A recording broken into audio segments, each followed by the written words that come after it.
And fellow residents of Ansonia. By this time, it should be apparent to everyone that there's something very, very wrong with how our public schools are funded in Connecticut. For the past 4 years, our small, distressed community has stepped up to do our part. Ansonia taxpayers have allocated an additional $1 million each year to our schools since 2013. We have assisted our education system with capital initiatives. We have helped defray hundreds of thousands of dollars each year in administrative costs. My friends, we have done everything in our power to keep our house in order. Yet despite all of that, Ansonia faces an unprecedented funding challenge this year due to skyrocketing special education costs and the loss of the Alliance grant. Within the next 12 months, our district will be in need of an additional $3 million in funding to simply maintain status quo. This amounts to 3 years of increases within a single year. Ansonia cannot or sustain these massive increases without fair funding from the state of Connecticut. But for years, our city has only received 70% of its needed base education funds, while wealthier communities got much more than their share. In some cases, 200% of their fair share. That's not right. Governor Malloy, we are now facing the results of this inequity. No budget process should pit the needs of our students against overburdening taxpayers. No budget process should force us to choose between losing teachers and reducing hours at the public library. In no circumstances should this be conceivable. Yet that is exactly where we are in Ansonia today, and where we will remain without fair and equitable funding from Hartford. Now, the governor and I may disagree on a few issues, but when it comes to fair funding for Connecticut schools, we are on the same page. I commend Governor Malloy for his proposal to finally restore fair funding to our school district for the 2018-2019 state budget. Governor Malloy, thank you for standing up for our students, our taxpayers, and our community. For a city like Ansonia, fair funding isn't a luxury. It is an absolute necessity. I am glad you understand that. It is now our duty to make sure every member of our State House and Senate understands what fair funding means for Ansonia and similar towns, and to fight until fair funding is a reality. I want to recognize other municipal leaders that are here with us today, along with Ansonia, Linda Gentile. I'd like to introduce her, Representative Gentile, and I want to thank her for her help she has given to our hometown. Thank you, Mayor Cassetti. I want to thank the mayor for having this very important press conference here in my hometown of Ansonia. You know, like the mayor, the governor and I have maybe had some spirited debates, and that's what democracy is all about, quite frankly, here in Ansonia and in our nation. But, you know, I have to explain a little bit about the budget process. You know, the governor has the big task of putting his budget out before the legislature in early February. Now, much can change between now and June, but I want to commend the governor for his starting point, because, like the mayor said, Ansonia has been shortchanged for a long time. The governor recognizes that, and I thank him for that. Now, you'll hear that you're pitting some wealthier communities against some of the poorer communities. Well, quite frankly, I have a little bit of difficulty feeling sorry for those people, because we have been shortchanged for so long, and we're trying to even the scales. Now, yes, we've tipped the scales the other way, and I'm not sure that is the correct thing to do, but I know it's a great starting point, and what we want to do what we all want to do is eventually get to a point where we're at this here, so it's equal. So without further ado, I'd like to introduce Governor Malloy. Governor Malloy? Thank you very much. This is not my first visit to Ansonia by any stretch of the imagination. I've been here on a number of occasions, including having visited some of the schools in Ansonia. And what I'm attempting to do in the state of Connecticut is not simply for Ansonia, but it is to allow communities that share a larger portion of our burden and help those communities meet their fiscal demands. In my speech presenting first the state of the state and then ultimately the budget on February 8th, I indicated that ultimately the distribution of assets, state assets, should be based on something. And here we are in Ansonia where the grand list per capita is less than $80,000. That means that per person you have an $80,000 base to raise the revenue necessary to run your schools, your police department, your other social services. We have communities where that number is well over $200,000 per individual, and that's one of the measurements that we have to be looking at on an ongoing basis. Additionally, the mill rate. How many dollars per 1,000 do you need to in tax value? Do you need to tax to pay for those services? And then ultimately, when I came to the conclusion, and that wasn't simply this year, I've been working on this for a long time. A reference was made to the Alliance District. Early on in this administration, we established a system of educational improvement that recognized that the lion's share of new tax dollars going to support education needed to go to those alliance districts. That's in part the same framework that we're working with now. Under the proposal that we have, Ansonia would receive millions of additional dollars in support not just of education but general services. I'll go back to that address I gave. Communities, hard-working, middle-class communities have frequently had to pit services against education or education against services, and in some cases, quite frankly, both sides have lost in that discussion. So this is an attempt to recognize that if we're going to spend state dollars in communities, if we're going to continue the process of improving education, and by the way, we have the highest graduation rates in our state's history after 5 years of increasing graduation, which followed 5 years of declining graduation. We're making progress in this regard, so that in this budget, this biennium budget, we take a giant step forward in equalizing what is this tax burden, this property tax burden that falls on so many communities. There are, about 30 communities that need this assistance. Those 30 communities out of 169 represent 46.1% of our population, represent the lion's share, or the largest share of our student population, and overwhelmingly represent pockets of poverty in our state. These things are tied together. We need to help move communities forward, and that's what's included in this proposal. Now, I've looked at some of the news about Ansonia, and this great library is one of the things that the mayor has said that might have to suffer as a result of budgetary constraints if the budget that I've asked for does not move forward. Quite frankly, I'm a big supporter of libraries, and I think that they are important institutions in our community, and along with the public education system are one of the real strengths of our democracy and one of the protectors of our democracy. I don't want to see poorer towns or middle-class towns have to lose the city services that they're currently enjoying. So I want to be very clear that this is about fairness. This is about reimbursing communities like this one in 6.6 square miles, and next to Derby, which is about 5.2 square miles. These are small communities asked to do a lot, and quite frankly, the state needs to do more to be of assistance to those communities, and that's what's contained in this budget. Now, budgets are tough.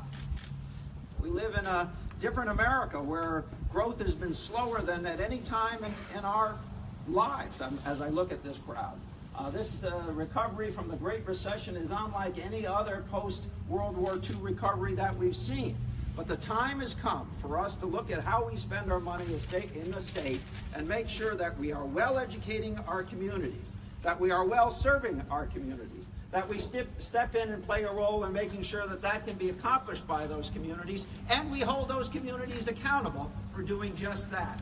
All of that is in the budget that I have before the legislature. The representative has indicated, yeah, I have to go first and put it on the table on February 8th. Well, the next big date probably is around April 27th when we'll see some committee reports. But we've got to get our job done. We need to get it done on time. We need to have a budget. We need Ansonia to be able to rely on that budget. We need to move our state forward, and we can do that together.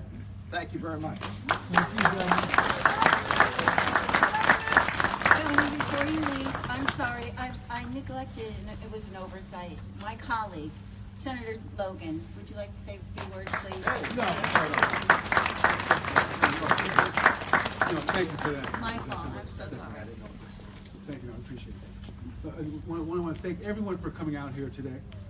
Thank Governor Malloy for taking the time to be here, and thank Mayor Cassetti and his staff for pulling this together. We all share Mayor Cassetti's passion for making certain that Ansonia gets treated equitably by the state in the area of public education funding. As state senator, I want to make sure that all the towns that I represent are treated fairly, including Ansonia, including Derby. Our challenges are significant. The governor has made his budget proposal. He and his staff spent many long hours crafting it. Legislative committees work to adjust that proposal. That has begun. Hearings and meetings are taking place every day in Hartford. Those discussions often run all day and into the evening. I will work with Democrat and Republican lawmakers at the state capitol to make the necessary adjustments to protect that school funding and protect taxpayers in the process. I have a lot of respect for my colleague, Rep. Linda Gentile. Even though we work on different sides of the political aisle, we will work together on behalf of Ansonia and Derby's best interest. This is a team effort.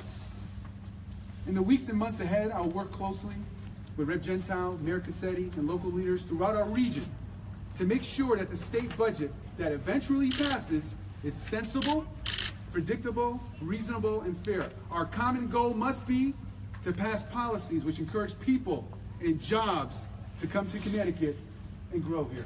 And again, I thank Governor Malloy, and I look forward to working with you. I'll take questions from the press first. And then I'll talk to you. Governor, having a member of the Republican Senate here, does that make you feel better about your budget chances? It makes me feel scared for him.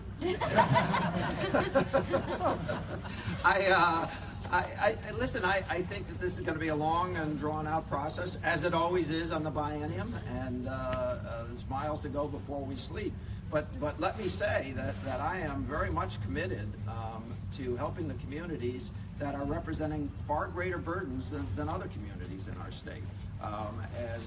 And in doing so, quite frankly, allow those communities to make steady progress and to be as successful as they can be. So I'm committed to that. You got to check with everybody else, I guess. Do you, with the amount of pushback you've gotten, especially from the more affluent towns, do you feel like there's any momentum right now that the message for Ansonia and Derby and these kinds of towns are being heard in the state capitol, or no? No, I do. Let me push back a little bit on the assumption you made. I think what's very interesting about this discussion is everybody knows change has to happen. Everybody knows that. For instance, when I first talked about all additional dollars going to the 30 alliance districts in our education improvement section, and I guess that was 12, there was a lot of pushback from directing that additional money to those places. Now, quite frankly, I wanted to change then how we would score systems, how we would allocate dollars. I wasn't able to get it, but I got a 90-10 split on new dollars. But that's not good enough anymore. We have to distribute money in a different way. And the communities, many of the communities that are complaining about some number of dollars that they might lose have much lower, and not in all cases, but most of the cases, much lower mill rates than the communities that need our help. And that's something that the formula didn't measure. We also have community, back to what the mayor said, we had hold harmless. So we were paying for students in towns that were no longer in the school district. And we weren't reimbursing towns who had seen increases or reflect increases as a percent. So I'm taking those issues on. I don't stop. More broadly, do you think that this budget will provide more money for towns in the Naugatuck Valley in general? Well, I looked at Derby and Ansonia, so I don't have a specific answer to that, but I can get it for you. By coming down here, I reviewed the needs of these two communities, and these two communities would both do very well under reallocation. But that reallocation actually represents the needs of the community, as opposed to let's pretend that things didn't change, which is really what the formula heretofore has done. Educational officials here and other places in the Naugatuck Valley talk about and the mayor mentioned it, the increased cost of special education. In addition to just, trying to give them more money, does the state or federal government or both have to do more to rethink how special education is delivered? Well, the two communities that we're talking about side by side here both receive many more dollars on the special education side. That's where a good percentage of the increase comes from, as well as a readjusted ECS, not just reflecting taking out the special education cost as a separate line item, but both of those line items for both of these communities would increase. What we've established as a formula is to take the 5-year running average of costs for special education. And that's what gives millions of dollars, additional dollars to these two communities. And that's how we should be reimbursing this expense, as opposed to saying, well, on a statewide basis, we're going to put X number of dollars. Let's put the number of dollars that the communities themselves are experiencing. There's also a potentially good side effect to that, and that is that communities may come together and decide to build their own institutions, their own schools, to meet the needs of special education. That we would actually have centers of excellence, which is, quite frankly, what many children are going to, but at a greater cost to the broader community. So we built that in. Anybody else in the press? What impact does what's happening on the federal level and sort of the uncertainty and the political divide happening across the country, how does that play into what you're trying to accomplish with education funding in Connecticut? Well, we should start by taking the president's phone away. Stop tweeting. But beyond that, I think the big issue built into the budget there is what is ACA reform and repeal and reform, or repeal, or what will that look like? But most of the plans which I've had an opportunity to review, including earlier today, as some more of the Ryan plan seems to have gotten out, reflect a phase-in over a period of time. I think the biggest challenge would be the cut in Medicaid to the state over time, and that's the biggest challenge in the federal discussion. Okay. All right. Okay. Sure, I'll take one or two. Do you know how much you hurt the mental health system? Well, I don't know. Budget cuts have destroyed us. Well, we just got #1 rank state in mental health. So and we've increased funding for mental health agencies. We also spend about $65 million a year on mental illness related to drug abuse and alcohol abuse. But I tell you what, are you from a particular agency? I'm Okay. from the social club. We're afraid we're going to lose our social club. I don't think we need it. I don't think you do, but I promise we'll check it out for you. Would you please? Sure. What's the name of it again? Birmingham. Birmingham. So you got that? Yes. Okay. PH Care. Okay. We'll take a look at it. Okay. All right. One last one. Disability Act. I'm sorry? Disability Act. Let's ask about the Disability Act. I'll tell you what, this guy right over here will take, we'll talk to you and we'll try to get you an answer on that. Maybe if somebody can give him a name, we'll get you the answer. Okay? All right, anything else? Yes. Oh, all right, we did 2 over there, we'll do 1 on this side. How's that? Governor Malloy, Yeah. I am very pleased with the mental health in the state of Connecticut. Anybody that is disabled, mentally impaired, gets all the help they need in the state of Connecticut. Connecticut is one of the best states. If you are ill, you are taken care of medically, financially, and your needs will be met. Okay. Okay? I'm 11 years bipolar, no relapse. See, I can't control it, but I can manage it. And this all comes through the help of the social club, Birmingham, and with the fundings with the state of Connecticut, I could not go anywhere and have such good care taken care of me. And I appreciate what you do for us, because without your help, we would be nowhere. We would have nowhere to go. Well, thank you. You know what? Let me say this. Thank you for sharing your own story. It's a brave thing to do, and thank you for doing that. And quite frankly, this is always on my mind. So we'll take a look at the specifics with respect to the centers here. Thank you very much. Thank you very much. Thank you. Everybody. Thank you.